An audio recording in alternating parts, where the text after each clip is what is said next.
واجعله في ميزان حسناتنا يوم القيامة يا رب العالمين. سبحانك لا علم لنا إلا ما علمتنا إنك أنت العليم الحكيم.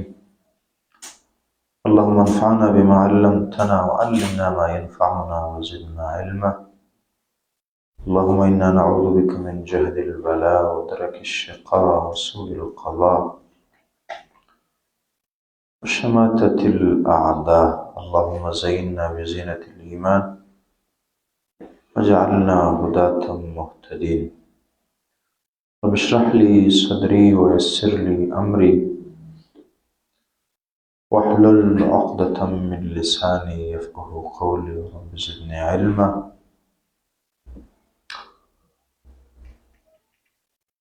سبحانك لا علم لنا إلا ما علمتنا إنك أنت العليم الحكيم. وبعد فأعوذ بالله السميع العليم من الشيطان الرجيم من همزه ونفخه ونفثه. بسم الله الرحمن الرحيم. فأما من ثقلت موازينه فهو في عيشة راضية وأما من خفت موازينه فأمه هاوية وما أدراك ما هي نار حامية.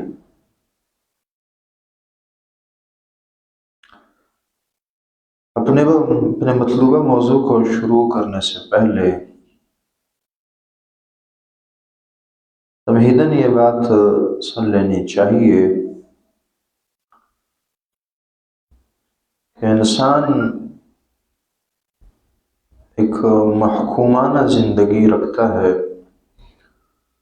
اللہ رب العالمین نے اسے کو اپنا غلام بنا کر بھیجا ہے.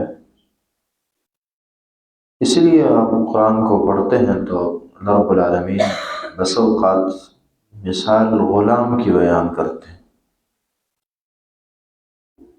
عبد کی کرتے ہیں. متعدد صورتوں میں یہ بیان ہوئی ہے.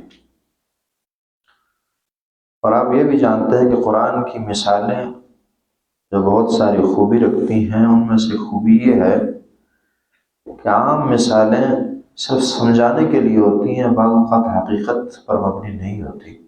کبھی مثال لگی ہیں، لیکن قرآن و حدیث کی مثالیں اور وحی کی مثالیں مثال ہونے کے ساتھ ساتھ 100% پر حق ہوتی ہیں، حقیقت پر مبنی ہوتی. تو انسان یعنی میں اور آپ غلام ہیں، اور جس قدر ایک بندے کی غلامی مضبوط ہے اور یہ تصور اس کی زندگی میں زیادہ پایا جاتا ہے اور اچھی طرح غلامی زندگی جی رہا ہے، اللہ کی غلامی، اسی قدر یہ بندہ زیادہ کامیاب. اس غلامی کی سختی اور شدت اور زیادت انسان کی ترقی، بے واحد غلامی. تو اسی غلامی کا تقاضا عقیدہ الولاء والبراء بھی ہے. ایک ان سے دوستی، ایک ان سے دشمنی، ایک ان سے عنفت، ایک سے نفرت، اسی کے مطابق. کیونکہ اس انسان کی زندگی بڑی حساس ہے اور بہت محدود ہے اور آگے بڑے سخت مراحل ہیں. سورہ قاریہ کی آیت میں نے آپ کے سامنے پڑھی. اللہ فرماتے ہیں کہ جن کے نامہ اعمال یعنی اچھے اعمال بھاری پڑ گئے، فہو فی عیشۃ راضیہ، بڑی خوش و خرم اور اچھی زندگی انہیں مل جائے گی اگلی. وَأَمَّا مَنْ خَفَّتْ مَوَازِينُهُ فَأُمُّهُ هَاوِيَةٌ، اور جن کا یہ ترازو ہلکا پڑا ان کا ٹھکانہ جو ہے وہ ہاویہ ہے. ہاویہ، اس ہاویہ کی تفسیر سنن نسائی کی 1833 نمبر حدیث نے بڑی پیاری کی ہے. میں نے حدیث آپ کے سامنے رکھی ہوئی ہے. نبی کریم صلی اللہ علیہ وآلہ وسلم اس حدیث میں فرماتے ہیں کہ جب مومن آدمی جو اچھا رہا، اچھی غلامی کی زندگی گزاری، فرشتے اس کی روح قبض کرنے آتے ہیں تو بڑا پیارا سفید چمکتا دمکتا ریشم کا کپڑا ہے وہ لے آتے ہیں اور کہتے ہیں کہ اخرجی راضیۃ مرضیہ، نکلیے آپ بھی خوش و خرم اور آپ پر بھی خوش و خرم ہوا گیا ہے اور آپ بھی راضی اور اللہ بھی آپ سے راضی. اور رب غیر غضبان، اور اللہ رب العالمین کوئی غصہ شصہ آپ پر نہیں رکھتے، اور خوشبوئیں ہیں اور اللہ کی رضامندی اور رحمتیں ہیں، اور بڑی پیاری خوشبو بھی آ رہی ہے اس کپڑے سے، اور اس میں اس کی روح جو ہے وہ لی جاتی ہے۔ اور جس طرح ہوتا ہے نا، ایک بچہ جب مثلا کسی کی اولاد نہیں ہے اور 10 اور 20 سال بعد اللہ نے دی اور نرینہ اولاد ہے، تو گھر والے لڑ جگڑ کر مجھے پکڑائیں، مجھے دیں مجھے دیں۔ ایسے طرح کوئی اور جو بڑی عطا ہوتی ہے ہر بندے کی لینا چاہ رہا ہوتا ہے، تو فرشتے کچھ اس طرح کی کیفیت میں ایک دوسرے سے لے دے رہے ہیں، اور روح جو اس انسان کی ہے، حتیٰ کہ یہ اسماء کو پہنچتی ہے، وہ اہلاً و سہلاً کہتے ہیں، ویلکم کہتے ہیں، اور پوچھتے ہیں کہ کہاں سے لائے ہو اتنی پیاری خوشبو، یہ کہاں سے آ رہی ہے، کس بندے کی یہ روح ہے؟ اس کے بعد اس انسان کو جو مومنوں کی روحیں ہیں ان میں داخل کر دیا جاتا ہے۔ صحیح نسائی کی حدیث ہے اور صحیح حدیث ہے، ان روحوں میں سے داخل اور شامل کر دیا جاتا ہے۔ بڑی پیاری ہے اور تشریح طلب حدیث ہے، اگر ٹائم ہو اس پر بات کی جا سکے کبھی تو جب یہ اسے نہلایا جاتا ہے اور روحوں میں شامل کیا جاتا ہے تو اگلے بھی بڑے خوش ہوتے ہیں جو مومن ہیں۔ اس نے فرماتے ہیں اس طرح کی خوشی ہوتی ہے جس طرح کہ کسی کا کوئی رشتہ دار یا کوئی محبوب کافی عرصہ غائب رہا اور آج وہ آئے، جو ایسے الفت ہوتی ہے۔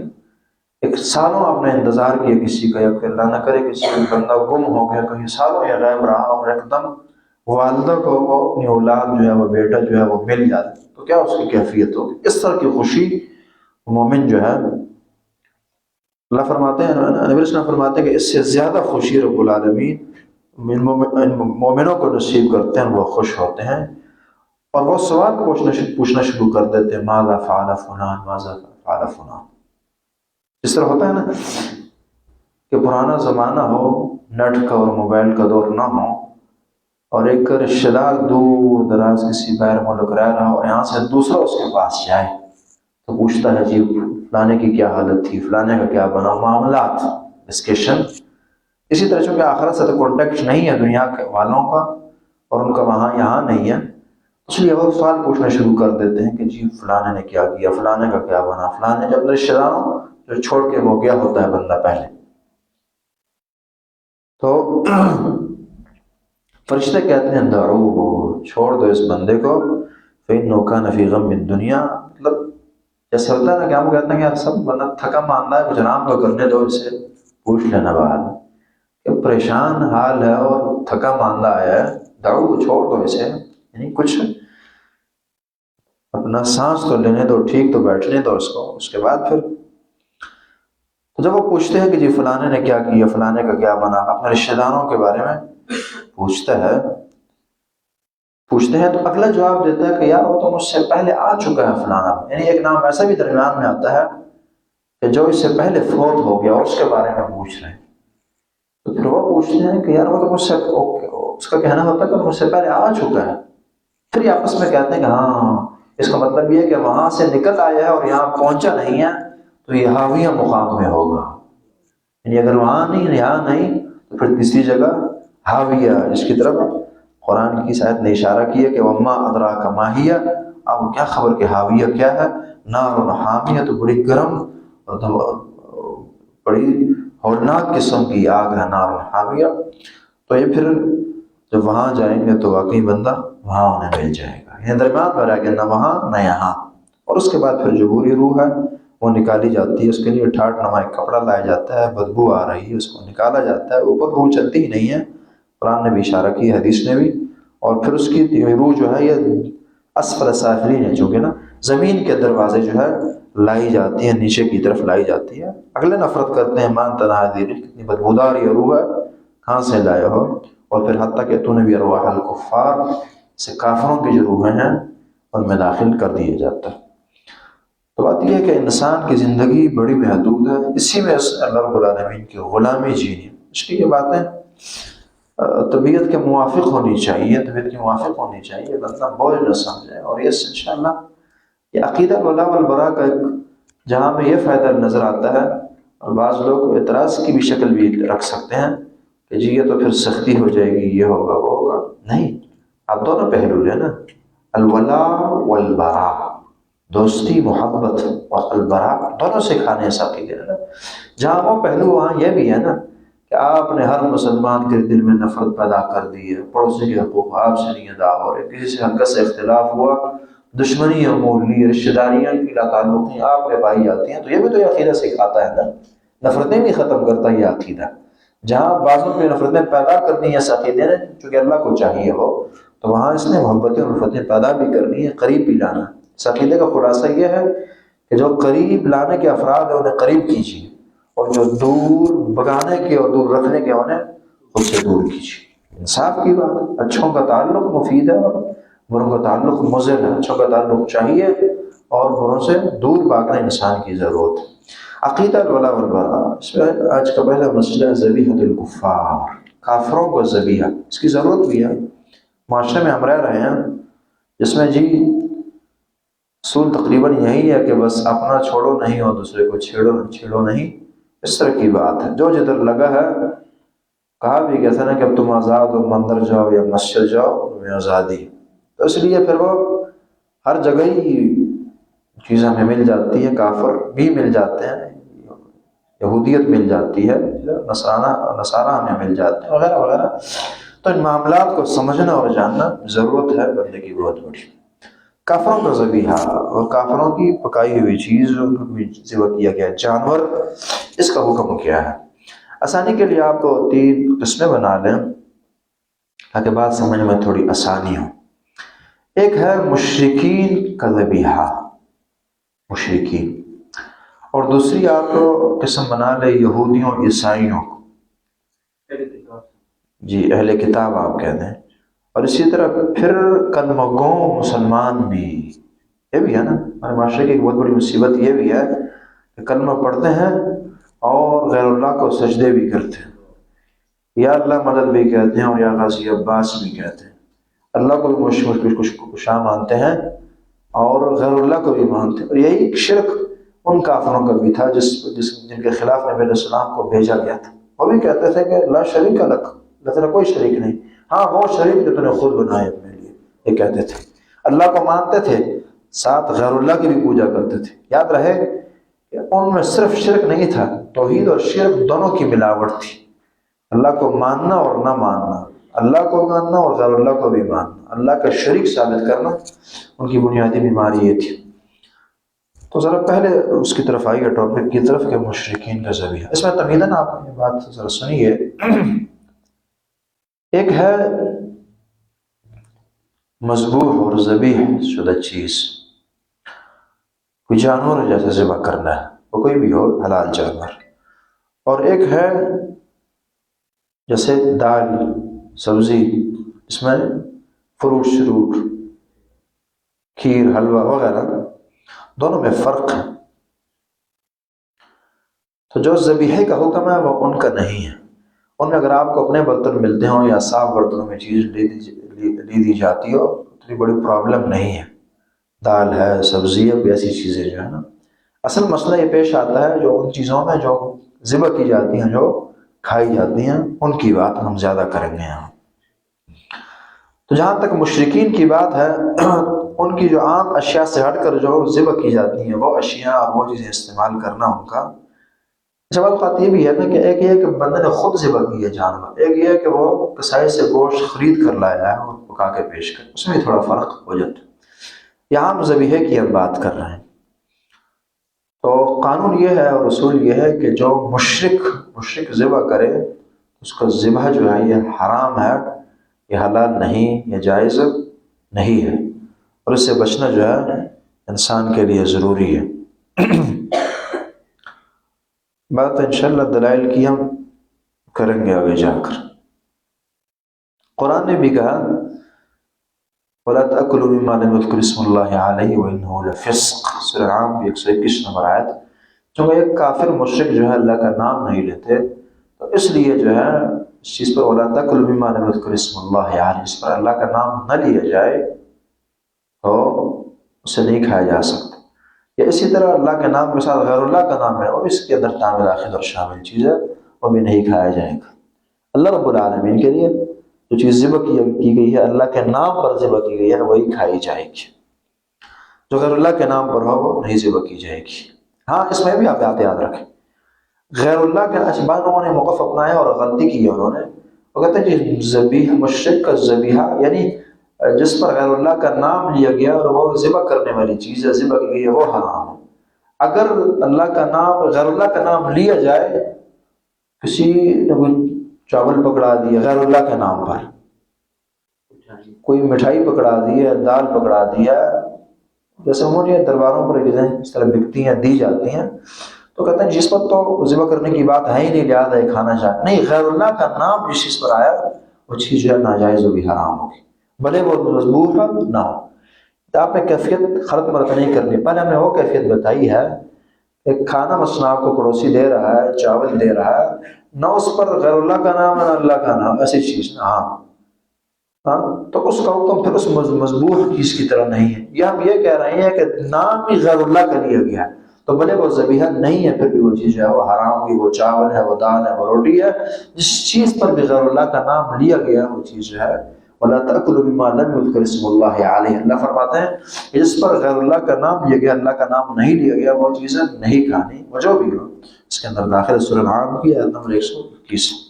تو یہ پہلی کیٹیگری کہ مشرک کا ذبیحہ جو ہے یہ ناجائز ہے، حرام ہے، اور اس سے بچنا جو ہے ضروری ہے۔ عام مشرک کے اندر پھر آپ کے جتنے بھی مشرک واضح طور پر ہندو آ گئے، سکھ آ گئے، بت مت آ گئے، وغیرہ وغیرہ، تمام اس کے اندر، یعنی جو اہل کتاب سے ہٹ کر کافر ہیں وہ اس کے اندر داخل، اہل کتاب سے ہٹ کر کافر آپ کہہ سکتے ہیں۔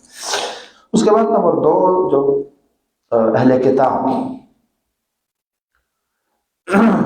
یہودی ہیں، نصرانی ہیں، ان کا ذبیحہ تو قرآن نے سورہ مائدہ نمبر 25 میں اللہ فرماتے ہیں اليوم احل لكم الطیبات وطعام الذین اوتوا الکتاب حل لكم وطعامکم حل لهم، کافروں، یہودیوں، عیسائیوں کا، اہل کتاب کا کھانا تمہارے لیے حلال اور تمہارا ان کے لیے حلال۔ اسی بنا پر امام بخاری رحمہ اللہ کو آپ دیکھیں، میں نے چیز گروپ میں سینڈ بھی کی ہے، جب وہ یہ آیت تو بلاتے ہیں اليوم احل لكم الطیبات، تو ساتھ ہی فرماتے ہیں قال البخاری، امام بخاری سے فرماتے ہیں قال ابن عباس طعامهم ای ذبائحهم، کہ طعام سے مراد ان کی ذبح کردہ چیزیں ہیں، صرف وہی تو نہیں مراد عام کھانے کی چیزیں نہیں، بلکہ ساتھ یہ بھی اور بھی جائز ہے اہل کتاب کی، اور یہ بھی الا کہ اس پر غیر اللہ وغیرہ کا نام لیا جائے، وہ استثناء کے ذہن میں رہے گی۔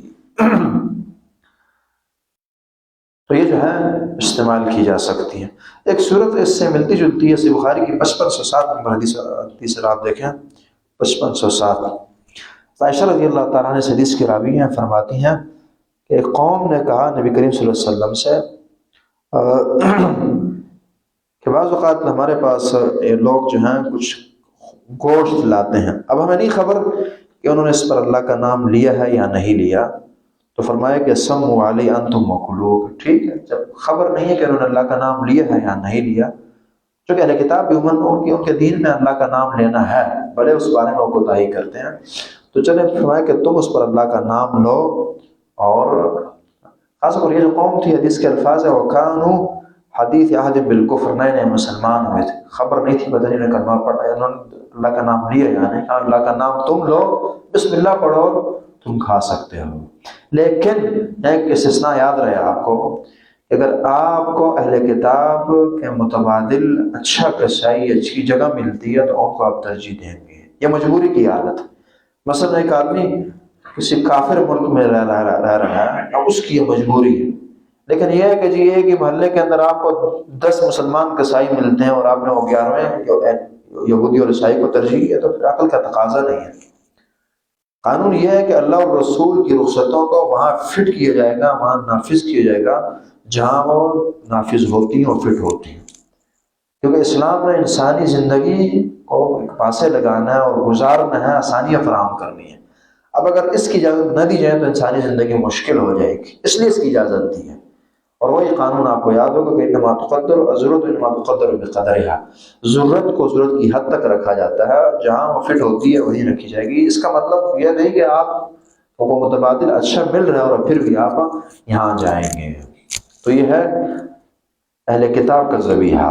اس کے بعد اگلے مسئلے کی طرف آئیے کہ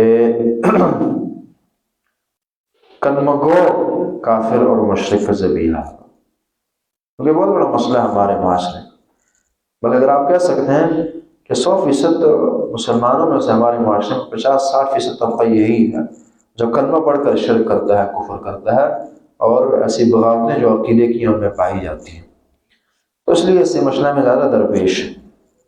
تو یہاں بنیادی بات یہ سمجھنے کی ہے کہ آپ کو موحد کسائی کو، موحد جو بھی گوشت فراہم کرتا ہو، اس کے عقیدے پر آپ مطمئن ہو، بھلے چیز تھوڑی مہنگی ملتی ہو، بھلے کوالٹی کے اندر تھوڑا فرق ہو، اسی کو ترجیح دیں جو اچھے عقیدے کا حامل ہے۔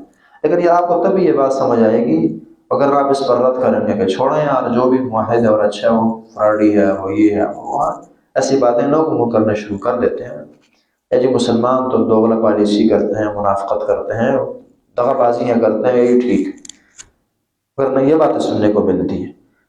اور یہ عقیدہ تبھی بندے کا بن سکتا ہے کہ جب آپ کی نظر میں دنیا کا نقصان نہ ہو اور آخرت کا نقصان بڑی چیز، تو پھر آپ کہیں گے کہ کوئی نہیں، آسمان مہنگا لے لے لوں، کیا ہو، چیز تھوڑی معمولی کھا لوں گا، اچھی اور پاک صاف تو مل جائے گی۔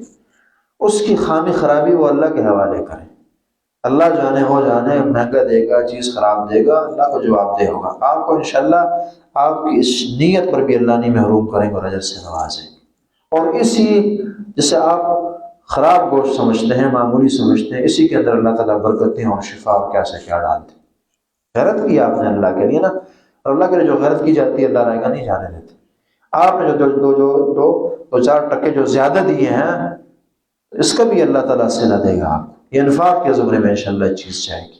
لہذا مومن جو ہے اور موحد جو ہے اس کے سامنے تین بڑی چیز ہوتی، 1-2 ٹکے کسی کو زیادہ دے دیے اللہ کے لیے، کرایہ کو بڑھا کر دے دیا، اخلاقاً وغیرہ وغیرہ، تھوڑا نقصان برداشت کر لیا، یہ نقصان نہیں ہے انشاءاللہ، یہ اللہ اس کا متبادل دیں گے، نعمت البدل بدل دیں گے، اچھے سے اچھا دیں گے، خوش و خرم رکھیں گے۔ اور یہ دنیا نے چیزیں دیکھی بھی ہیں، اس نے بھی یہ کی ہے، اللہ رب العالمین نے خوش کی ہے اسے۔ تو یہ ہے کہ سب سے پہلے آپ ایسے افراد کو ڈھونڈیں، اور قربانی کا مسئلہ ہے، وہ عام ذبیحہ ہے، وہ آپ نے کسائی سے گوشت پکڑنا ہے، عام چیز لینی ہے، ترجیح دیں موحدین کو، اچھے عقیدے کا حاملین کو، قرآن و حدیث پر کاربند کو، موحدین کو، اچھے حلیہ رکھنے والوں کو، اور اللہ و رسول کی بات ماننے والوں کو آپ ترجیح دیں۔ یا آپ کی غیرت اللہ کے لیے ہوگی، یا آپ کے عقیدے الولاء والبراء کا درس ہوگا، یا اور یہ عقیدہ الولاء والبراء کو زندہ کرنے والی بات ہوگی، نہ سمجھے اور سوچنے کے لے گا کہ اگلا کیا کرتا۔ اور یہ موحدین کی اور اچھوں کی زندگی ایسی ہی ہوتی ہے۔ میں نے شاید آپ کو بات بتائی، پچھلے دن ایک بندہ بات کر رہا تھا، ایک بہت بڑے شیخ کے پاس ہم گئے، اللہ کے ولی آدمی ہیں، ساتھ ایک دوسرے ساتھی میرے تھے، ان کے لیے کچھ امانت ہمیں دی گئی تھی اس شیخ کے لیے۔ تو انسان ہے، پھر بہرحال اس نے وہ امانت جو ہے اس میں تھوڑی خیانت کر کے آگے حوالے کی، کمی زیادتی کر کے۔ اب میں سب کچھ دیکھ رہا ہوں، تو میں نے تنہائی میں شیخ سے کہا کہ یہ تو بندہ ایسا کر رہا، بہت بڑی رقم بھی تھی۔ تو کہتے ہیں کہ جواب تھا کہ یار چھوڑیں اس بات کو، میں اپنے آگے یہ دروازہ نہیں کھولنا چاہتا، صحیح سالم ہو کر اور اللہ کے پاس صاف ستھرا ہو کر جانا چاہتا ہوں، یہ جانے اللہ جانے، مجھے اس کی نہیں خبر، یہ دروازہ نہیں کھولوں گا میں کہ آپ نے زیادہ دیے کم دیے، یہ ہم نہ کہیں کہ ٹکے کے لیے مرتے بھی ہیں، مارتے بھی ہیں، جیتے بھی ہیں، جگاتے بھی ہیں، اور سب کچھ ہی کرتے ہیں۔ دنیا اتنی بڑی چیز نہیں ہے جتنی ہم نے بڑی سمجھ لی ہے، کہ بغض و نفرت بھی اسی بنیاد پر ہو، مرنا مرانا بھی اسی بنیاد پر ہو، ناراضگیاں بھی اور تلخیاں اور ترشیاں بھی اسی بنیاد پر ہو۔ نہیں، یہ چھوٹے نقصانات ہیں، متاع الدنیا قلیل، بڑی معمولی چیز ہے، دنیا اتنی بڑی نہیں ہے جتنا ہم نے وَتَئِسَعَةُ الدِّينَارِ وَالدِّرْهَمِ، پیسے کا بندہ بن کر بڑی چیز سمجھ لی ہے۔ اس کا نقصان بڑا نقصان نہیں، اس کی کامیابیاں بڑی کامیابیاں نہیں ہے، اتنا بڑا یہ بت ہے نہیں اس قدر ہم نے اسے بنا لی۔ تو جب یہ نظر پہلے ہونا، یہ سوچ پہلے ہوگی، تو اس وقت ہی پھر آپ کے لیے زیادہ ممکن ہے کہ آپ دنیاوی نقصان بآسانی برداشت کر سکیں، اور دنیاوی فائدہ اگر ہاتھ سے نکلتا ہے اس کی پرابلم نہیں ہوگی۔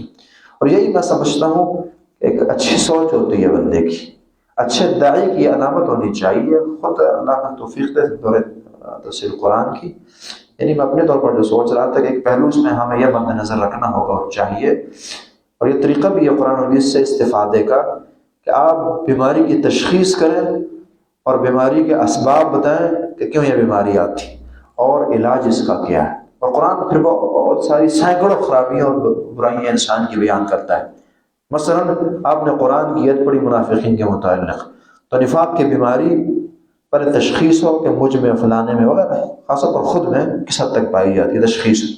اس کے بعد یہ آتی کا بس کی وجوہات کیا کیا ہیں، پھر اس کی رفع کیسے ممکن ہے اور کیسے اس بیماری کو، اس میں نفاق کی بیماری کو ختم کیا جا سکتا ہے، اس پر پھر بات۔ ہر بیماری ایسی اگر آپ نے قرآن سے، تو قرآن نے خود بیماری کی تشخیص بھی ہے کہ قرآن و حدیث اور وحی نے تشخیص بھی ہے، علاج بھی ہے، اور اسباب بھی بیک وقت ساتھ ذکر کیا۔ اور ایک اچھا ڈاکٹر ہوتا ہے جو آپ کی بیماری پکڑے، تشخیص کرے اور رسائی حاصل کرے کہ یہ مسئلہ ہے بنیادی، اور پھر اس کے بعد یہ بیماری بنی کیوں ہے آپ کی، اسباب کے، اب اس کا علاج کیا ہے، تیسری چیز پھر یہ ہوتی۔ تو بات یہ ہے کہ جب یہ سوچ ہماری بن جائے گی اور یہ جو بیماری دنیا کی سوار ہوگی یا انسان سے نکل جائے گی، تو پھر دنیا کا نقصان اتنا بڑا نقصان نہیں، دنیا کے فائدے اتنے بڑے فائدے نہیں ہیں۔ تو اچھوں کی تلاش ہو، لین دین کے لیے، کاروبار کے لیے، معاملات کے لیے، ذبیحے کے لیے، عام اشیاء کی خرید و فروخت کے لیے،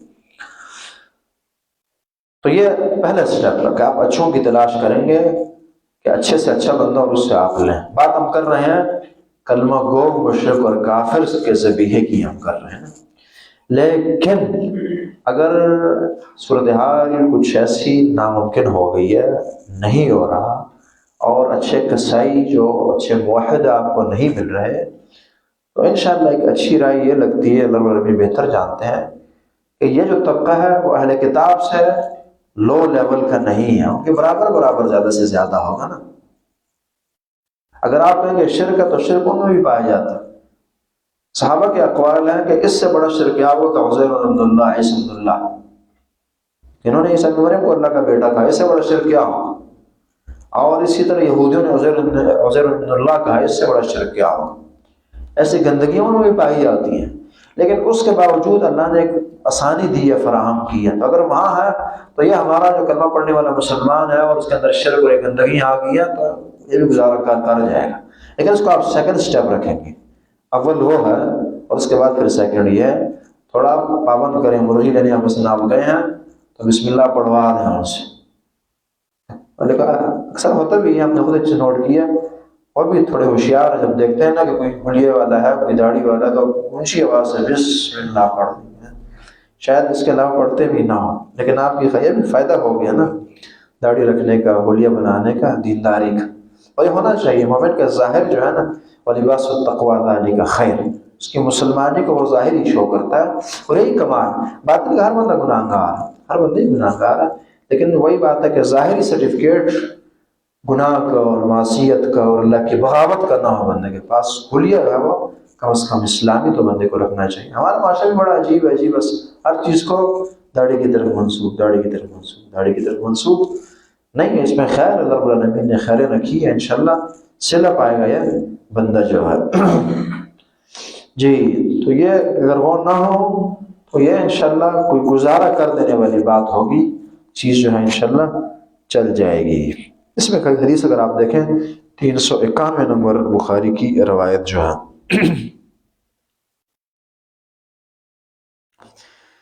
نبی صلی اللہ علیہ وسلم فرماتے ہیں من صلی صلاتنا واستقبل قبلتنا، جو کوئی ہماری نماز یعنی مسلمانوں والی نماز پڑھتا ہو اور ہمارے قبلے کی طرف متوجہ ہوتا ہو، وَأَكَلَ ذَبِيحَتَنَا، اور ہماری ذبح کی گئی چیز کھاتا ہو، فَذَلِكَ الْمُسْلِمُ الَّذِي لَهُ ذِمَّةُ اللَّهِ، یہ وہ مسلمان ہے جسے اللہ کا ذمہ ہے، یعنی اللہ نے اس کا ذمہ اٹھا رکھا ہے اور رسول نے، اور آپ اس کا خون نہیں بہا سکتے وغیرہ وغیرہ، فَلَا تَغْفِرُ اللَّهُ فِي ذِمَّتِي، اب اللہ کے ذمے کو توڑنا نہیں ہے۔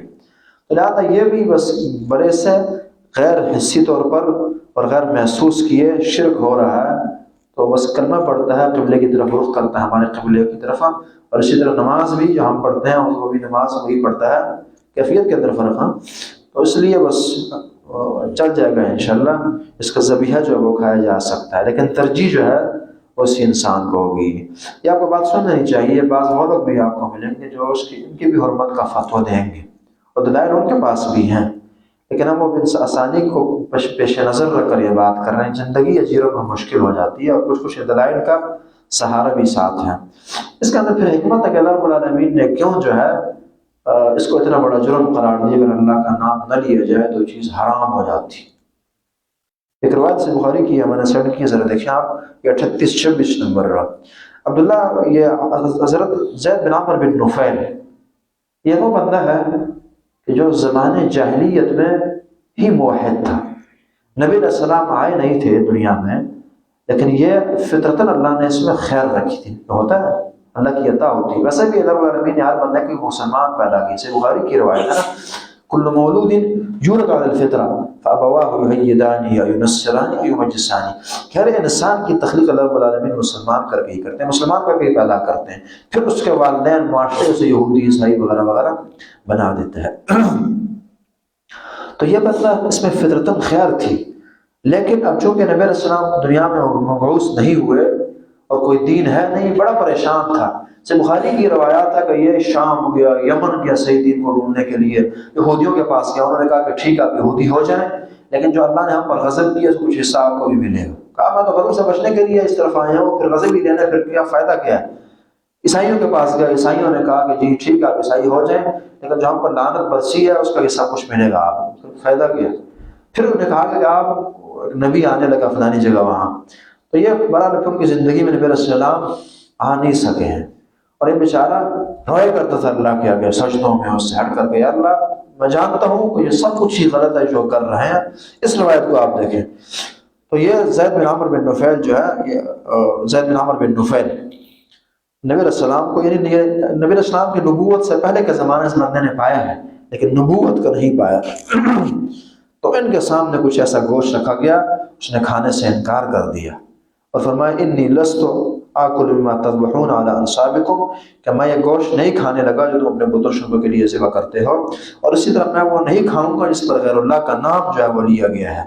اور یہ قریشیوں کو ڈانٹا کرتا تھا، ان پر رد کیا کرتا تھا، اور کیا پیاری بات بندہ یہ کہا کرتا تھا، کیونکہ فطرت سلیم تھی اور عقل اللہ نے کامل دی تھی۔ کہتا تھا الشاۃ خلقها اللہ، ایک بکری اللہ نے پیدا کی ہے، وانزل لها من السماء ماء، آسمان سے اس کے لیے پانی اتارا ہے، وانبت لها من الارض، اور پھر اس کے لیے اس بارش کے صلے میں اور اس کی وجہ سے زمین سے جڑی بوٹیاں اگائی ہیں، یعنی اللہ نے ہی اس نے پیدا کی ہے، اللہ نے ہی بارش برسائی، اللہ نے خوراک کا بندوبست کیا۔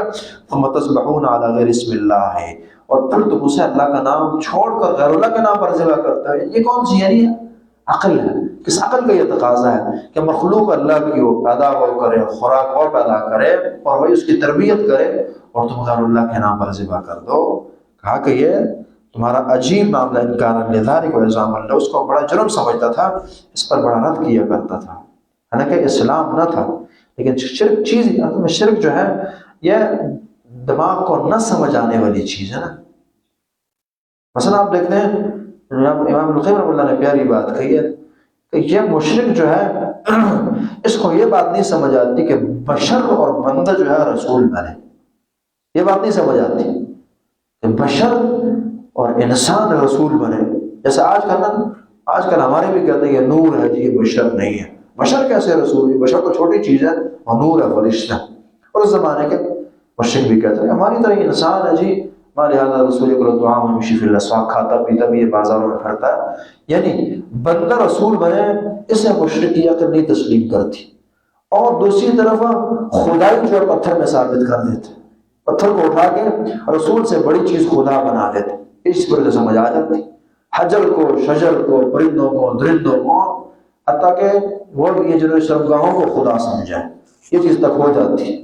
لیکن یہ ہے کہ انسان اور بشر اور رسول حزب بھائی، وہ کہ بات یہ ہے کہ شرک کے اندر عقل والی بات ہے ہی نہیں۔ ہمارے کچھ ساتھی تھے، شیخ الحدیث تھے اور بڑے ماشاءاللہ پکے مدرس تھے، جوانی میں فوت ہوئے، تو وہ کہتے تھے کہ جہاں بھی اکثر لا یعقلون لا یعلمون کا لفظ آتا تھا، وہ کہتے تھے اکثر فلانے ہیں، ایک فرقے کا نام لے کر، کہ بعض عقل اس کا لغوی معنی ہی جاہل ہے، شرک کی بنیادی جہل ہے پر شرک، یعنی اگر علم نہ ہو اور بندے کو اللہ نے عقل دی ہو تو سمجھ آنے والی چیز ہے کہ کیا مشرک کی ہر لحاظ سے قبال سمجھ آتی ہے انسان۔ تو یہ رد کیا کرتا تھا، دین نہ قرآن پڑھا نہ حدیث پڑھی، کچھ چیزیں نہیں تھی دنیا میں، لیکن باوجود اس کے مسائل یہ بندہ سمجھ گیا تھا۔ تو یہ ہے ذبیحہ کافروں مشرکوں کا، آپ نے پڑھا اس طرح کتاب کا، اور اس کے بعد جو کلمہ گو مسلمان ہیں ان کو ذبیحہ۔ اس کے بعد اگلا ٹاپک جو آپ کے سامنے بیان کرنا ہے وہ یہ کہ کافروں کی ان کے تہوارات جو ہیں، عید ہیں، دیگر خوشیاں، ان میں شرکت کرنا نمبر 1، اور نمبر 2 ان کی مبارکباد دینا۔ تو شاکر یہ ہے کہ یہ جائز نہیں ہے، نہ مبارکباد دی جا سکتی ہے، نہ ان کی مجلسوں میں شرکت کی جا سکتی ہے۔ وجہ یہ ہے کہ وہ حرام کام کر رہے ہیں نا، اللہ کے ممنوع کاموں کے اندر مبتلا ہے۔ اور خصوصاً ہوتا یہ کہ ان کی پھر تہواروں سے ان کا مذہب جڑا ہوتا ہے۔ اگر 25 دسمبر ان کی تاریخ مثلا خاص بنی ہے نا، تو اس سے پیچھے ان کی عیسائیت، ان کا عقیدہ جو عیسیٰ علیہ السلام کی پیدائش کا ہے اور ان کا بیٹا ہونا اللہ رب العالمین کا، یہ ثابت کرتے ہیں، ساتھ یہ بھی عقیدہ جوڑا ہے۔ جس طرح ہے نا، ہم اگر رد کرتے ہیں کہ 40واں نہیں ہے، فلانا نہیں ہے، فلانا، تو کھانے کا مسئلہ نہیں ہے، وہاں یہ کہ ان کا عقیدہ پیچھے جوڑا ہے، مسائل جوڑے ہیں، اس لیے وہ چیزیں حرام ہیں۔ تو اس لیے یہ جو تہوارات کے اندر شمول، مبارکباد دینا، یہ کسی مسلمان کے لائق نہیں ہے اور جائز نہیں ہے۔ بھلے اس وقت ہم غیر شعوری طور پر ہم کر رہے ہیں یہ کام، ہمارے اکابر کر رہے ہیں، بڑے کر رہے ہیں، اور حکومتی لیول پر یہ چیزیں ہوتی ہیں، لیکن جو بھی ہو اللہ رب العالمین کے نظام میں ہے یہ چیز جائز نہیں۔ آپ ایک بنیادی سی بات سمجھیں فائدے کے لیے، ہوتا یہ ہے نا کہ جب ایک گناہ بہت زیادہ کسی معاشرے میں عام ہو جائے نا، جب یہ گناہ عام نہ تھا تب بھی اس پر رد ہوتا رہا ہے اور ہوتا ہوگا۔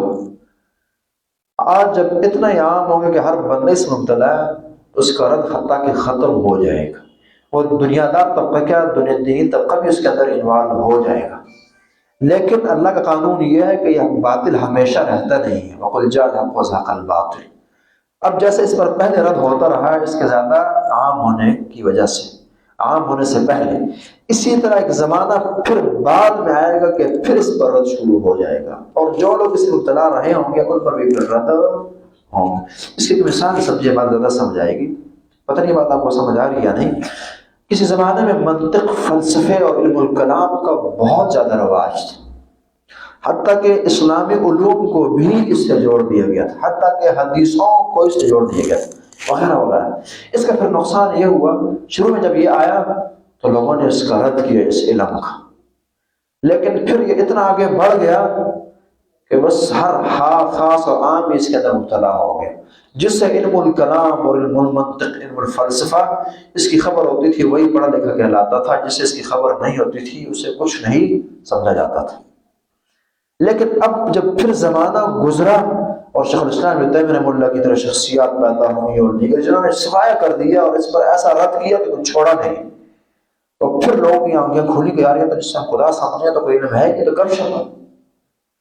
اور اب جب ہم پڑھتے ہیں کہ جی بہت بڑا نام، بعض اوقات یہ ہوتا بھی ہے کہ بہت بڑے بڑے نام سامنے آتے ہیں اور ان کے اندر بھی علم الکلام اور علم المنطق، فلسفے کی بیماریاں کسی حد تک پائی جاتی تھی، ہم بات شروع کر دیتے۔ تو وہاں یہی بات سمجھنے کی ہے کہ یہ بیماری اتنی عام ہوگی تھی کہ یہ بیچارے میں ہی محفوظ رہے اس سے، یا تو ہم پر اللہ نے کرم کیا کہ ہمیں اس کی سمجھ آ گئی، لیکن پھر بعد کے زمانے میں پھر باطل کھل کر سامنے آئے۔ اس کی شاید آپ کو اس طرح زیادہ سمجھ آئے گی اور سمجھ لینی چاہیے، شاید میری بات آپ کو عجیب لگے لیکن وقت کا انتظار کریں۔ یہ زمانہ فی الحال انگریز کے عروج کا زمانہ ہے، عروج کا زمانہ ہے، ان کی علوم بہت زیادہ ترویج پا گئی ہے، حتیٰ کہ ان کی زبانیں اور وہ زبان بہت عام ہو گئی، حتیٰ کہ اس معاشرے اور ہر معاشرے میں خاص طور پر مسلمان احساس کمتری کے شکار بہت ہیں، اور جس سے یہ زبان آتی ہے وہی تہذیب یافتہ، وہی تمدن یافتہ، وہی پڑھا لکھا، اور جس سے یہ نہیں آتی وہ ان پڑھ۔ ایک پی ایچ ڈی ایک بندے نے کر لی اور اسے انگلش نہیں آتی، وہ ہمارے معاشرے میں ان پڑھ، اور ایک آدمی نے اگر ایک دن اسکول کا منہ نہیں دیکھا کہ اچھی انگلش بول لیتا ہے وہ پڑھا لکھا۔ یہ تصور ہے معاشرے کا، یہی تصور ہے۔ اچھا، آپ آج سے 200 لگ بھگ سال پہلے جائیں، جب انگریز کے عروج کا زمانہ نہیں تھا، تو جب اس کی زبان آئی تو پتھر مارے گئے اور اس کے نظام وغیرہ وغیرہ پر ٹھیک ٹھاک رد کیا گیا، لیکن اب اس کے عروج کا زمانہ ہے تو ہر دیندار اور بے دین اس کے اندر مبتلا ہے۔ آپ نوٹ کریں گے اگر کسی کو اللہ نے زندگی دی، یہ زمانہ پھر زوال پذیر ہونے لگا ہے، اور یہ زوال، یہ عروج پھر زوال سے بدلنے لگا ہے۔ نہیں خبر اس سے 50 سال لگتے ہیں، زیادہ لگتے ہیں، کم لگتے ہیں، لیکن یہ ہوگا۔ اب جب 100 سال گزریں گے، 150 200 گزرے گا، تو پھر اب جو مسلمان اس تمدن کے اندر مبتلا رہے ہیں نا، تو آنے والے مسلمان پر رد کریں گے. یا آپ نوٹ رکھیں، یعنی آج کا جس عالم نے زیادہ انگلش ٹھوکی ہوگی اپنی کتابوں میں، زیادہ ترغیب دی ہوگی اس کی طرف، اور زیادہ اس تمدن اور تہذیب کی طرف، اس ترقی کی طرف بلایا ہوگا، کل یہی مسلمان، یہی داعی اس پر رد کیا جائے گا. اس لیے میں یہ سمجھتا ہوں کہ ہر بندہ، خاص طور پر جو علمی طبقہ ہے، اس راہ بہت احتیاط سے چلے. یہ نہ ہو کہ کل اس کی کتابوں پر رد کیا جائے. میں اس کی ایک چھوٹی سی مثال دیتا ہوں، میں نے دینی نہیں تھی لیکن بالکل دینی پڑ رہی ہے. آپ فتح الباری کا نام سنتے ہیں، فتح الباری حافظ ابن حجر رحمہ اللہ کی صحیح بخاری کی دنیا میں سب سے مقبول ترین شرح کر ہے وہ فتح الباری ہے. کون سی ہے؟ فتح الباری ہے. مقبول ترین شرح ہے اور پائے کی شرح ہے. حتیٰ کہ لکھنے والوں نے یہاں تک لکھا ہے کہ لا ہجرت بعد الفتح. نبی اسلام کی حدیث ہے نا کہ فتح مکہ جب ہو گئی اس کے بعد ہجرت نہیں ہے. خاص پس منظر ہم نے بات کی ہوگی شاید. تو یہ عبارت اٹھا کر اس شرح پر نافذ کی گئی ہے، یہاں لگائی گئی ہے کہ فتح الباری کے بعد گویا کہ کوئی شرح ہے ہی نہیں. لا ہجرت بعد الفتح، یہاں اس پر رکھا گیا. ایسی شرح اس بندے نے لکھی ہے، چونکہ خود بھی محدث اور وہ پائے کے عالم ہے. حدیث پر اس بندے کی وہ نظر ہے جو کم لوگوں کی، حتیٰ خصوصاً علم الجرح والتعدیل، تصحیح اور تضعیف میں اس بندے کا نام ہے. جو بھی بندہ تحقیق کرتا ہے کہ حدیث صحیح اور ضعیف ہے، اس کا چارہ نہیں ہے ابن حجر اور امام ذہبی کے بغیر. دو شخصیات جو متأخرین میں خصوصاً. تو یہ ابن حجر رحمہ اللہ اس کے مصنف فتح الباری کے ہیں. لیکن آگے جب آپ جاتے ہیں کتاب التوحید میں، جو آخری کتاب بخاری کی ہے، ورد علی الجہمیہ، وہاں مشہور ہے کہ اس بندے کو پھر وہاں نہیں پڑھنا زیادہ. کیوں؟ کہ یہاں پھر اس بندے نے یا ان سے کچھ اشعریت گھسی ہے، کچھ منطق اور فلسفہ کا اثر اس بندے میں رہا. امام ہے زمانے کا، لیکن یہاں اعتماد نہیں کیا جاتا. وہاں کی بنیادی وجہ یہ ہے کہ جو حافظ ابن حجر ہیں، اور یہ اچھوں کی علامت یہ ہوتی ہے کہ وہ سبق ڈھونڈتے ہیں، وجوہات ڈھونڈتے ہیں. اگر کسی بڑے شخص سے، بڑی شخصیت سے کوئی ایسی خطائیں ہو گئی ہیں تو فوراً رد کے بجائے آپ پس منظر دیکھیں کہ کیوں یہ موقف بندے کو غلطیاں کیوں لگی ہیں. تو یہ ہونا چاہیے، ہم یہ فوراً رد پہ اتر آتے ہیں. حافظ ابن حجر رحمہ اللہ بہت بڑی شخصیت، خطا ہو گئی ہے، کیوں ہوئی ہے؟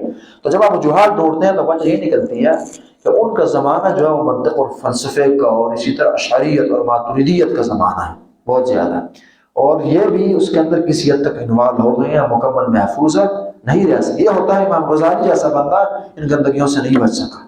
امام راضی جو خود مرتے ہوئے بس نصیحت کرتے ہیں، پوری زندگی انہوں نے منطق اور کلام میں گزاری ہے، اور جب فوت ہوتے ہیں تو حسرت کی نگاہ سے یہ بات کرتے ہیں کہ کاش کہ آج میں نے اپنی زندگی ضائع کر دی چیزوں میں پڑھ کر، اور کاش کہ میں نسابور کی جو بوڑھی عورتوں کا عقیدہ تھا وہ عقیدہ رکھ کر میں مرتا اور میرا یہ عقیدہ نہ بنتا. یعنی اس حد تک پھر حسرت ہوتی ہے کہ میں کیا کی ہے، سمجھ آ گئی ہے نا کسی حد تک. تو یہ ہے کہ جب کوئی چیز، یہ اللہ کے خاص بندے ہوتے ہیں کہ جو ایک فتنہ بہت زیادہ عام ہو جائے اور اللہ انہیں بچائے. اس کی مثال آپ اس طرح ہے نا کہ ایک روٹ جس طرف گاڑیاں چل رہی ہوں ایک روٹ کی، اکثر لوگ اسی طرف کو چلاتے ہیں. یہ کوئی کم نہیں ہے جو خلاف یعنی غلط سمجھ کر کسی وجہ سے اور بدلیں. یعنی مثلا آگے ایک روڈ بلاک ہے، ساری ٹریفک بھاگی جا رہی ہے، اور کسی کو کم کوئی خبر ہوتی ہے، اس راستے کو بدل کے کسی اور طرف چل پڑتے کہ نہیں ہے یہاں بند ہے. تو یہی مثال ہے کہ جب ایک فتنہ بہت عام ہو تو اس وقت تک اس کی نہیں خبر ہوتی. اس کی تیسری مثال آپ اس طرح سے زیادہ سمجھ آئے گی کہ چونکہ ہمیں کھیلوں کی مثالیں زیادہ سمجھ آتی ہے نا، کھیل تماشوں میں جو مصروف ساری بحثیت قوم اور فرد، کہ جو کھلاڑی کھیل رہا ہو نا اس کی اگے پیچھے نظر کم ہوتی ہے، اور جو بیٹ تماشائی بن کر دیکھ رہا ہے نا اس کے کیپٹن صاحب یا جو بھی ہیں، اسے زیادہ خبر ہوتی ہے کہ اس بندے کو اس وقت کہاں کھیلنا چاہیے، فلانا کیا کرنا چاہ رہا ہے اس کے ساتھ، اسے زیادہ خبر ہوتی ہے. اسے زیادہ خبر ہوتی ہے جو اس وقت میدان میں اترا نہیں ہے، یا اسی طرح جو آؤٹ ہو کے نکل چکا ہے اسے زیادہ خبر ہوتی ہے کہ بندہ کیا غلطی کر رہا ہے، جو میں کر رہا ہوں وہ غلطی اس سے بھی ہو رہی ہے. دائنی فتنے کی یہ خاصیت ہے کہ فتنے میں جو بندہ پڑھا نہیں ہے اسے زیادہ خبر ہوتی ہے، اور جو پڑھ کر نکل چکا ہے اسے زیادہ خبر ہوتی ہے کہ کیا ہو رہا ہے، اور جو اس کے اندر مبتلا ہے اسے نہیں خبر ہوتی. فتنے کی یہ خاصیت ہے اور ایک مزیت اس کے اندر پائی جاتی ہے. بات یہ ہے کہ یہ باتیں سمجھنے کی ہیں، جاننے کی ہیں، بھلے وقتی طور پر بندے کو سمجھ نہیں آتی. تو ہم یہ کہہ رہے تھے کہ اگر سارا معاشرہ یہ کر رہا ہے تو ان کے ساروں کے کر دینے سے اس کو کوئی تقویت نہیں ملتی، اور اگر زندگی رہی تو آنے والے زمانوں میں ہم دیکھ بھی لیں گے کہ اسی چیزوں پر رد کیا جائے گا، اور اس معاملات پر رد ہوگا، انہیں معاملات پر اس سے برا کہا جائے گا، اور جو لوگ اس کے اندر مبتلا رہے ہیں اس پر ٹھیک ٹھاک رد ہوگا۔ تو ایک ہوشیار بندہ اس انداز سے چلے کہ کل وہ کسی کی جرا کا منصب اور مجمع نہ بنے کہ اسی پر ہی پھر رد ہو، اور اس بنیاد پر اس پر رد کیا جائے۔ تو یہ ہے کہ یہ ناجائز ہے اس طرح سے کرنا۔ کچھ دلائل اس کے لیتے ہیں، انشاءاللہ پھر بات ختم کرتے ہیں۔ تو آپ نے سورہ ممتحنہ کی آیت پڑھی، پہلی آیت تھی یا ایھا الذین آمنوا لا تتخذوا عدوی وعدوکم اولیاء تلقون الیہم بالمودہ، کہ جب آپ انہیں مبارکباد دیں گے، ان کے ساتھ اٹھیں گے، بیٹھیں گے، شرکت کریں گے، تو یہ الفتیں اور محبتی اور دوستی ہے نا، محبت اور دوستی ہے۔ اور اللہ نے اس سے منع کیا کہ میرے دشمنوں کو اور خود کے دشمنوں کو دوست نہیں بنانا، ان سے ایسے مناسب جو ہے وہ مذہبی طور پر نہیں رکھنے۔ اسی طرح اللہ فرماتے ہیں والذین لا یشهدون الزور، سورہ فرقان کی آیت ہے والذین لا یشهدون الزور، اور وہ لوگ، اس کا معنی جہاں یہ ہے کہ جھوٹی گواہی نہیں دیتے، دوسرا معنی اس کا یہ ہے کہ جو جھوٹ کی مجلسیں، اللہ کی بغاوتوں کی مجلسیں ہیں، اللہ کی نافرمانیوں کی، اللہ کے دین کے خلاف مجلسیں ہیں، وہ اٹینڈ وہ نہیں کرتے، وہ جاتے ہیں۔ اس لیے ہر وہ جگہ جہاں ایسے معاملات ہوتے ہوں، اس سے پھر آپ یہ بھی سمجھیں ہم کھیل تماشوں کے لیے اس دربار جا رہے ہیں، ادھر جا رہے ہیں، اس قبر پر جا رہے ہیں، اس قبر پر جا رہے ہیں، ایسے دیکھنا ہے جی میں نے نہیں، آپ ضرورت نہیں، نہ جائیں وہاں، نہ جائیں ایسے مجلسوں میں، کوئی اللہ کی کوئی پکڑ مسلط اور عذاب اور آ کے اس کے اندر رگڑے جائیں۔ یہ بھی ہوتا ہے، بخاری کی روایت آپ نے پڑھی نا کہ ایک لشکر نکلے گا اور کعبے کو گرانے کی سوچے گا، اور تمام ہی بیدا کے مقام پر تنسا دیا جائے گا۔ عائشہ نے کہا اللہ کے رسول وفیم اسواقہم، ان میں سے تو بعض وہ بھی ہوں گے جو صرف کھیل تماشے کے لیے نکلے ہوں گے، کچھ اسٹال لگانے کو، چیز بیچنے کے لیے ساتھ نکلے ہوں گے، کہا کہ سبھی دنسائے جائیں گے۔ ہاں سمجھ بات سن ادانی آتی ہے، پھر ان کا حشر جو ہے نیتوں کے مطابق کیا جائے گا، قیامت کو ہر بندے کی نیت دیکھی جائے گی، لیکن وہ تباہی میں وہ تمام ایک ہی طرح ہوں گے۔ لہٰذا ایسی مجلسیں، ایسے معاملات بالکل دور رہیں، اور اللہ کی پھٹکار یعنی کہ اللہ آپ پر اللہ کو غصہ ہے اور اسی وجہ سے ہی وہاں کوئی عذاب مسلط کر دیں، یہ بھی تو ہو سکتا ہے نا۔ وہ تو اس لیے کر رہے ہیں کہ اللہ کے باغی ہیں اور آپ جان کر یہ کر رہے ہیں۔ تو ایسی بری مجلسیں، گناہ کی مجلسیں، شرک کی مجلسیں، بدعات کی، بے حیائیوں کی وغیرہ وغیرہ وغیرہ سے دور رہنا ضروری ہے، اور نہ توبے کی نیت ہو، نہ اس کی ہو، کسی بھی نیت سے یہاں جانا جائز نہیں ہے، الا کہ ایک بندے نے ایک ایسی مجبوری بن گئی ہے، یا داعی ہے وغیرہ وغیرہ دعوت کے لیے جا رہا ہے، یا کچھ چیزیں جاننے اور سمجھنے کے لیے اور معاملات، لیکن وہ استثنائی صورتیں، ایک عام آدمی دور دور رہے۔ والذین لا یشهدون الزور، اور یہاں مفسرین نے، علماء نے لکھا ہے کہ جو ان کی عیدیں، تہواریں وغیرہ وغیرہ، اس کے اندر شرکت بھی اس کے اندر داخل ہے، وہاں نہیں جایا کرتے ہیں۔ اسی طرح سنن ابو داؤد کی 1134 نمبر روایت کو ذرا آپ دیکھیں گے، انس رضی اللہ عنہ سے حدیث کے راوی ہیں، صحیح حدیث ہے، نبی کریم صلی اللہ علیہ وسلم جب مدینہ آئے تو دیکھا کہ ان کے 2 دن ہیں جن دنوں میں وہ کھیلتے ہیں اور کھیل کود اور خوشیاں مناتے ہیں۔ فرمایا ما هذان الیومان، کون سے یہ 2 دن ہیں، کس چیز کے لیے بنے ہیں، کیا تم اس میں کرتے ہو؟ تو ان سے کہا گیا کہ یہ تو ان کے 2 خاص رسمی سے دن ہیں جن دنوں یہ خوشیاں مناتے ہیں، اپنی کھیلتے ہیں زمانے جاہلیت سے۔ اللہ نبی صلی اللہ علیہ وسلم نے فرمایا ان اللہ قد ابدلکم بیا خیرا منہما، اللہ نے اس کے متبادل تمہیں اچھے دن دے دیے ہیں، اب باقی خوشیوں غمیوں وغیرہ وغیرہ کا دن نہیں رہیں گے۔ اسلام جب آیا تو 2 دن جو ہے یوم الاضحیٰ و یوم الفطر، بڑی عید اور چھوٹی عید ہے، یہ دے دی 2 عیدیں، اور اس کے علاوہ تمام نہ تیسری عید ہے، نہ عید میلاد النبی ہے، اور نہ کوئی اور ایسی۔ اس لیے اسلام میں لگ رہا ہے اس میں مستقل بات کریں، دنوں کے منانے کا تصور نہیں ہے، یہ ہماری بے وقوفی ہے، حماقت ہے۔ نبی کریم صلی اللہ علیہ وسلم کی وفات کا دن، ان کی ولادت کا دن نہیں منایا گا، تو اس سے بڑی بات کیا ہو سکتی؟ نبی علیہ السلام کے زمانے میں ابو بکر سب سے بڑے محب تھے، انہوں نے نہیں بنایا، پھر ابو بکر کا نہیں بنایا گیا، پھر عمر کا نہیں بنایا گیا، پھر یہ عقل کے بھی خلاف ہے۔ کس کا دن آپ مناتے پھریں گے؟ چیز محال ہو جاتی ہے، ناممکن ہو جاتی ہے، اسی لیے پھر ناراضگی، جی آپ نے فلانا ڈے بنایا اور فلانا، اسی لیے یہ ہر لحاظ سے غلط ہے۔ وہ مزدور ڈے ہے، یہ فلانا فلانا جتنا بھی ہے، یہ سبھی غلط تصور ہے، بڑے دنیا سے اچھا سمجھتی ہے، اسلام میں اس کی گنجائش نہیں، یہ عقل کے خلاف ہے، یہ نقل کے خلاف ہے۔ فادر ڈے اور مدر ڈے یہ بھی غلط ہے، آپ یعنی ہر چیز سے جوڑیں آپ نا، آپ پوری زندگی میں ڈے ہے اور ان کی احترام بھی کرتے رہیں۔ ایک دن کیوں ہو جی، ایک دن پھر اسٹیٹس لگایا اور باقی چھٹی ہے، پھر اس کے بعد ایک دن احترام کیا، ایک دن تحفہ دیا، باقی پھر نہیں ہے، پوری زندگی کا سبق ہے۔ بعض چیزیں ایسی ہیں جو پوری زندگی کے لیے ہوتی ہیں، وہ دنوں تک نہیں۔ اسی طرح مزدور سے خیر خواہی اور ان سے اچھائی اسلام نے ہر وقت سکھائی ہے، اس پر حدیث ہے مستقل، وہ ایک دن کی بات نہیں ہے۔ بچوں کا اس طرح نہیں ہے، ہمیشہ بچوں پر شفقت مہربانی ہے، بزرگوں کا ہمیشہ احترام ہے۔ اسی طرح جتنی بھی اچھی شخصیات فوت ہوئی ہر ایک کے لیے دعائیں ہیں، ایک تمنائیں ہیں، اور حدیث بتاتی ہے لوگوں کے لیے برے تذکرے نہیں چلیں گے، فَإِنَّهُمْ قَدْ أَفْضَوْا إِلَىٰ مَا قَدَّمُوا، اور اللہ کے پاس جا چکے ہیں، ان کے برے تذکرے نہیں ہوں گے۔ تو یہ ہمیشہ کا سبق ہے، یہ ایک دن کا نہیں ہے، ایک یوم کا نہیں، یہ ہم نے اغیار کے بس دیکھا دکھائی جو ہے یہ لے لیے۔ اسی طرح پھر اپنے برتھ ڈے اور فلانی چیزیں، یہ سب تصور اسلام میں نہیں ہے۔ ہاں آپ کو اگر چیز سخت لگ رہی ہے تو اس لیے کہ آپ بیمار ہیں، آپ کو بیمار کیا گیا ہے اور آپ کی تربیت نہیں کی گئی، بتائی نہیں گئی چیزیں، اس لیے عجیب لگ رہی ہیں۔ اور دیکھیں الحمدللہ ہماری سوچ آپ سے بڑی اور اچھی ہے، زیادہ مثبت ہے۔ ہم یہ کہتے ہیں کہ ایک دن کی نہیں ہے بات، آپ ایک دن ولادت کو یاد کرتے ہیں، ہم کہتے ہیں کہ ہر روز یاد کریں اور اللہ کا شکر ادا کریں کہ اللہ نے زندگی دی ہے، اور قرآن نے بار بار اسی طرح بلایا ہے۔ آپ ایک دن جو مرنے کا دن اور برسی مناتے ہیں اور پھر بھول جاتے ہیں، ہمیشہ یاد کریں، ان کے لیے دعائیں کریں، ربنا اغفر لنا ولإخواننا الذين سبقونا بالایمان، قرآن کا یہ درس ہے، احادیثوں نے اسی طرح بلایا ہے، پکارا ہے، اور اسی طرح فضیلتیں بیان کی ہیں ان چیزوں کی کہ مردوں کو دعاؤں میں یاد رکھا جائے۔ طرح طرح کی ترغیبات موجود ہیں، ان کی طرف آئیے۔ ہمیشہ مزدوروں سے، مظلوموں سے، جو بھی بیار و مددگار ہیں ان کی مدد کریں، اسلام کا یہ درس ہے، یہ ایک یومیہ درس بالکل نہیں ہے۔ تو فرمایا کہ اس سے اچھے دن دے دیے خوشی کے لیے، یوم الاضحیٰ و یوم الفطر، انہیں اپنائیں جائیں۔ اس کے علاوہ یہ غمیوں کے دن، خوشیوں کے دن، اب ہر ایک کا نام لینا ہمارے لیے محال ہے نا، مختصر یہ کہ یہ 2 دن خوشی کے ہیں، اس کے علاوہ مستقلاً آپ نے روایت پڑھی اور سنی ہوگی، عمر بن خطاب رضی اللہ تعالیٰ عنہ سے یہودیوں نے کہا کہ تمہاری کتاب میں ایک ایسی آیت ہے نا، اگر وہ ہمارے دین میں ہوتی اور اس دن اتری ہوتی تو ہم اس دن کو عید بناتے، اور وہ الیوم اکملت لکم دینکم، کیا تمہارا دین جو ہے وہ کمپلیٹ ہو گیا، یہ والی آیت۔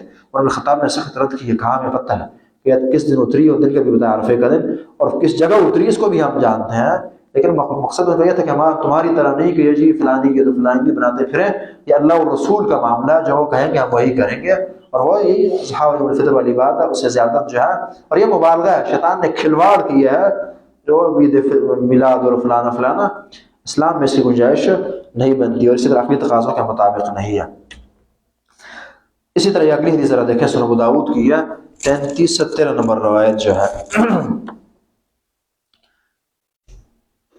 صحابی نظر مانتے ہیں، اللہ کے رسول صلی اللہ علیہ وسلم کے سامنے پیش کرتے ہیں، اللہ کے رسول نے نظر مانی ہے کہ میں بوانہ مقام پر اونٹ ذبح کروں گا۔ پھر نبی علیہ السلام کے پاس آ کر یہ بات انہوں نے سامنے رکھی کہ میں کروں یا نہ کروں۔ نظر جائز ہے، ایک بندہ نظر مانے کہ میں نے قربانی دینی ہے، میں نے یہ کرنا ہے، میں نے وہ کرنا، جائز ہے جب تک حرام نہ ہو، بلکہ یوفون بالنذر، قرآن نے مومنوں کی صفت بیان کی ہے نظر پوری کرنا۔ ہاں نظر جو ہے نافرمانی کی نظر نہ ہو، بغاوت کی نظر نہ ہو، سرکشی کی نظر نہ ہو، اور اسلام نے یہ ابھارا ہے کہ بندہ اللہ کی راہ میں نظر مانے بغیر خرچ کرتا رہے۔ بخاری کی روایت ہے کہ نظر سے ہوتا کچھ نہیں ہے، بس اللہ بخیل سے کچھ نکالتے ہیں، بخیل ویسے نہیں خرچ کرتا، اللہ مصیبت مسلط کرتے ہیں، پھر ڈرتا ہے، گھبراتا ہے، تو پھر نظر مانتا ہے کہ میں اتنا اللہ کے راستے میں دوں گا، تو اس کے ذریعے نکالا جاتا ہے بخیل سے۔ اس لیے بندہ بخیل نہ بنے، عافیت میں بھی اللہ کے راستے میں خرچ کرتا رہے، صرف کوئی بیمار ہوا یا اللہ کرے ٹھیک ہوا تو میں لگاؤں گا، نہیں، ہمیشہ لگائیں اللہ کے راستے میں۔ مصیبت آئی اللہ ٹل گئی تو میں اللہ کے راستے نہ، ہمیشہ اللہ کے راستے میں انفاق کرتے ہیں، یہ مومن کی صفت ہونی چاہیے۔ اس لیے نظر اس لحاظ سے نہیں محبوب، لیکن یہ ہے کہ اگر بندے نے مانی ہے تو اس کا پورا کرنا پھر مومنوں کی صفت ہے، یوفون بالنذر، یہ مومن نظریں پوری کیا کرتے ہیں، اللہ نے مومنوں کی صفت ایک یہ بتائی ہے۔ تو نظر مانی کے بوانہ مقام پر میں اونٹ ذبح کروں گا، اس حدیث میں 33-13 نمبر ابو داؤد کی۔ تو آ کر نبی صلی اللہ علیہ وسلم کے سامنے مسئلہ رکھا۔ اب یہاں جو مطلوبہ الفاظ ہیں، نبی صاحب نے سوال کیا کہ یہ بتائیے جس مقام پر آپ نے ذبح کرنے کی نظر مانی ہے، کیا وہاں کوئی بت تو نہیں تھا جاہلیت کے زمانے میں جس کی عبادت کی جاتی ہو؟ کہا نہیں، کوئی بت شد، کوئی میلا ٹیلا وہاں نہیں تھا ایسا معاملہ۔ یعنی اب یہاں دیکھیں، اب کیا نہیں، پرانے زمانے میں کوئی سیٹ اپ رہا ہو اس کا پوچھ رہے ہیں، اب نہ ہو بے شک، لیکن وہاں کسی زمانے میں میلے ٹیلے ہوتے رہے ہوں، کوئی ایسی اللہ کی نافرمانی یا شرک وغیرہ پایا جاتا ہو، کوئی ایسا معاملہ تو نہیں تھا؟ فرمایا کہ نہیں تھا۔ فرمایا کہ هل كان في عيد من اعيادهم، وہاں ان کی کوئی عید شید، کوئی تہوار، کوئی ایسی اور چیز، کوئی رسم کوئی جاہلیت کے زمانے میں ہو؟ فرمایا کہ نہیں، یہ بھی بات نہ تھی۔ اب سمجھیے آئی کہ جہاں یعنی موجود ان کی جو چیز چل رہی ہو، اور کوئی عید ہے، کوئی رسم، کوئی رواج، کوئی تہوار ہے، اس میں تو شرکت کرنا دور کی بات، اگر ہوئی ہو تو وہاں نہیں جایا جا سکتا۔ اس حد تک ممانعت اسلام نے کی ہے۔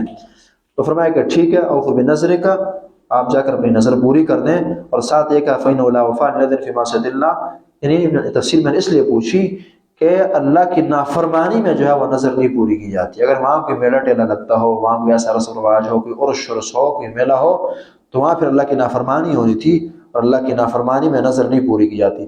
جو نافرمانی کی نظر کرے، یہ بھی ساتھ بات ذہن سن لیں کہ جب آپ نے برائی کی نظر مانی ہے تو اسے نہیں پورا کیا جاتا. حدیث بتاتی ہے فی معصیۃ اللہ کی نافرمانی کی نظر نہیں پوری کی جاتی. اسی طرح بعض اوقات بندے نے نظر مانی ہے لیکن اس نظر کے پورا کرنے میں خیر نہیں ہے، اس کام کے پورا کرنے میں نہیں خیر، تو پھر قانون یہ ہے کہ آپ جو قسم کا کفارہ وہی دیں اور نظر نہ پوری کریں. یہ ہماری مصیبت ہے نا، عجیب میں نے قسم اٹھا لی جی میں کروں گا، نہیں. بخاری کی روایت ہے کہ تم اسلام فرماتے ہیں کہ جب کوئی نظر مانتا ہوں یا کوئی قسم اٹھاتا ہوں اور مجھے پھر خیر کسی اور کام میں لگتی ہے تو قسم کا کفارہ میں دے دیتا ہوں اور وہ خیر کا کام جو ہے میں کر لیتا ہوں. تو یہ قانون ہے کہ جس میں خیر لگے، جس میں خیر ہو، قسم کی وجہ سے آپ اللہ کی نافرمانیاں نہ کریں، قطع رحمیاں نہ کریں، ایسے اور مسائل نہ ہوں. ولا فیما لم یکن عادم، اسی طرح وہ نظر نہیں پوری کی جاتی اور اس کو کفارہ دیا جاتا ہے جو بندے کی طاقت میں نہ ہو. ابن آدم جو کر نہ سکے، مطلب نظر مانی میں ہوا میں اڑوں گا، اب نہیں اڑ سکتا، بس کفارہ دے، اس کا ماننا ضروری نہیں ہے. قسم نظر مانی ہے کہ میں آج اوپر سے خود کو گرا کر ماروں گا، لیکن نافرمانی ہے نہ کرے. مقصد یہ ہے کہ گناہ اور نافرمانی جو ہے وہ نظر یا قسم کی وجہ سے نہیں کی جائیں گی. تو یہ دوسرا مسئلہ اللہ کی توفیق سے ہمارے یہاں ختم ہوا کہ کافروں، مشرکوں، بدعتیوں، اللہ کے نافرمانوں وغیرہ وغیرہ کوئی نافرمانی، کوئی تہوار، کوئی ایسی چیز، کوئی عید، کوئی میلہ ٹیلا، کوئی عرس شرس، ان میں نہ شرکت کرنی ہے اور نہ ایسے معاملات کی انہیں مبارکباد وغیرہ یہ دینی ہے. اور یہ آیتیں آپ کے سامنے رکھ آئی اور اسی طرح حدیث کچھ پیش کی. ربنا تقبل منا انك انت السميع العليم وتب علينا انك انت التواب الرحيم اللهم اجعله خالصا لوجهك الكريم وبارك لنا فيه وزدنا امين. اقول قولي هذا استغفر الله لي ولكم ولسائر المسلمين. کوئی سوال ہو تو جا سکتا ہے.